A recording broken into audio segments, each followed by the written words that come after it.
Jelang laga pemungkas pada laga terakhir putaran kedua Liga 2, tim Laskar Wongkito Sriwijaya FC menghadapi PSMS Medan di Stadion Gelora Sriwijaya Jakabaring.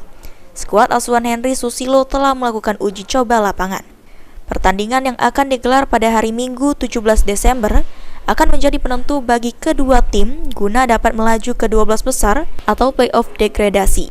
Sehingga pelatih Sriwijaya FC Henry Susilo dalam sesi pre-match pre-conference di Stadion Gelora Sriwijaya Jakabaring meminta kepada anak asuhnya untuk bermain pressing dan tidak boleh kehilangan bola agar dapat menguasai pertandingan di kandang sendiri dan meraih 3 poin.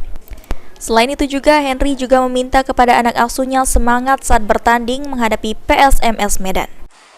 Yang jelas kita tekankan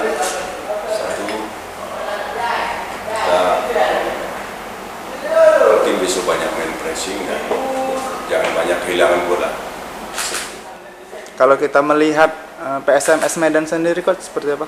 Ya, artinya memang kalau kita lihat statik PSMS ya, dalam 3 kali pertandingan ya statiknya yang tidak bagus ya, karena mereka gagal untuk menang. Tapi dalam sepak bola kita tidak bisa melihat itu ya. Yang kita waspadai nanti kebangkitan PSMS di sini.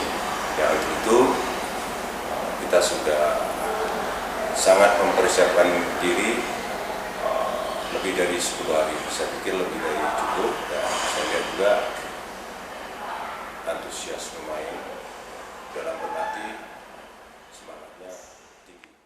Saat ini dalam klasemen grup L, Sriwijaya FC berada di posisi keempat dengan perolehan 13 poin. Sementara PSMS Medan berada di posisi 3 dengan perolehan 16 poin. Dari grup A sendiri, baru 2 tim yang dipastikan lolos ke babak selanjutnya pada kompetisi Liga 2, yaitu Persija Raja Banda Aceh dan Semen Padang. Eki Saputra, AL TV.